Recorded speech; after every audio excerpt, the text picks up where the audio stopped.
میں مٹی کے ڈھیر پر کھڑا ہوں، لیکن یہ ڈھیر کوئی عام ڈھیر نہیں۔ یہاں ایک تاریخ دفن ہے، یہاں ایک تہذیب دفن ہے۔ یہ آکرا کے کنڈرات ہیں جو بنو شہر سے جنوب کی جانب خدل بھرت کے مقام پر واقع ہیں۔ میرے چاروں طرف مختلف قسم کی فصلیں اور کھیت لہلہا رہے ہیں۔ ہر طرف تناور درختوں کے جھنڈ نظر آ رہے ہیں جو بہت ہی خوشنما منظر پیش کر رہے ہیں۔ آکرا کے کنڈرات کے نشیب میں قریب ہی دریائے لوڑا بہہ رہا ہے، جس سے مقامی آبادی اپنی فصلوں کو سیراب کرتی ہے۔ میں دیکھ رہا ہوں کہ مقامی باشندے روزمرہ کے کام کاج میں مصروف ہیں۔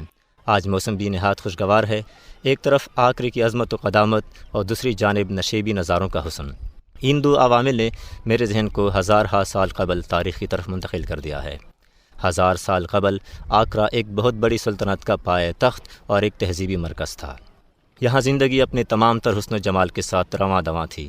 لوگ امن و سکون کے ساتھ اپنی ثقافتی شان کے مطابق زندگی گزارتے تھے کہ وقت اور تاریخ نے پلٹا کھایا اور یہ عظیم سلطنت اور قدیم تہذیب زمانہ کے جبر و تغیر کا شکار ہو کر کھنڈرات میں تبدیل ہو گئی۔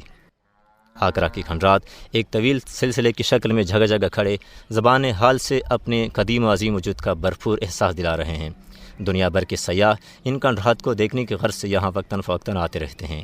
ان کنڈرات کی کشش کی قوت ہے کہ آثار قدیمہ کے ماہرین و محققین بھی گاہے گاہے یہاں آ کر مختلف مقامات پر کھدائی کروا کر اپنی تحقیق کا عرق کشید کر لیتے ہیں۔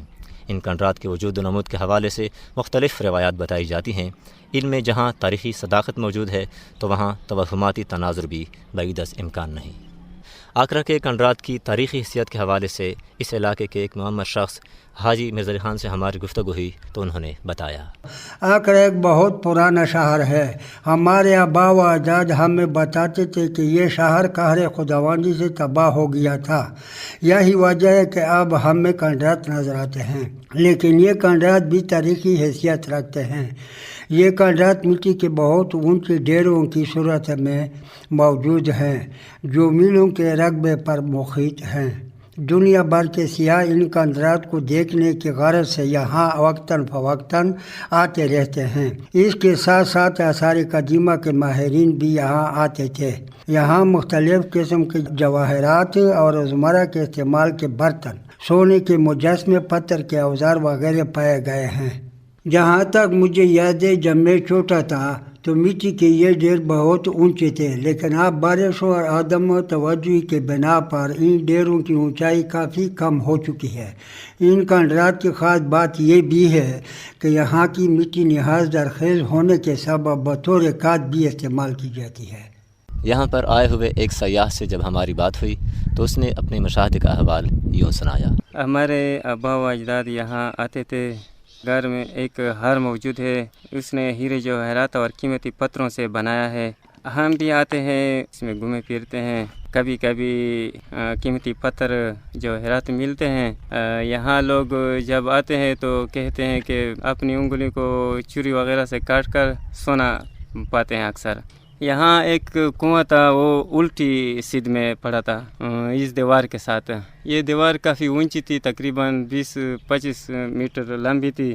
اب وہ کنواں بھی نہیں ہے، دفن ہے، اور دیوار بھی گر گئی ہے جگہ جگہ سے، وہ بھی صحیح حالت میں نہیں ہے۔ لوگ آتے ہیں، یہ مقامی لوگ یہاں آتے ہیں، کھدائی کرتے ہیں، اور باہر سے بھی بہت سارے لوگ آتے ہیں، سیاح آتے ہیں۔ سیاحوں کے لیے یہ جگہ بڑی خوشنما ہے۔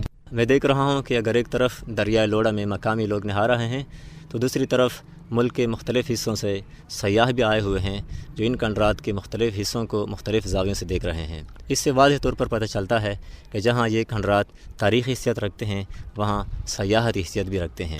یہاں پر موجود بن کے معروف شاعر و ادیب اور دانشور اقبال حسرت صاحب سے اس مقام کی سیاحتی حیثیت کے حوالے سے پوچھتے ہیں۔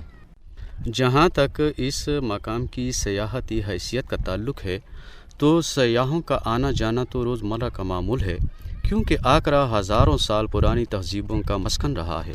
آج سے 1400 سال قبل ایک چینی سیاح فاہین یہاں آئے تھے۔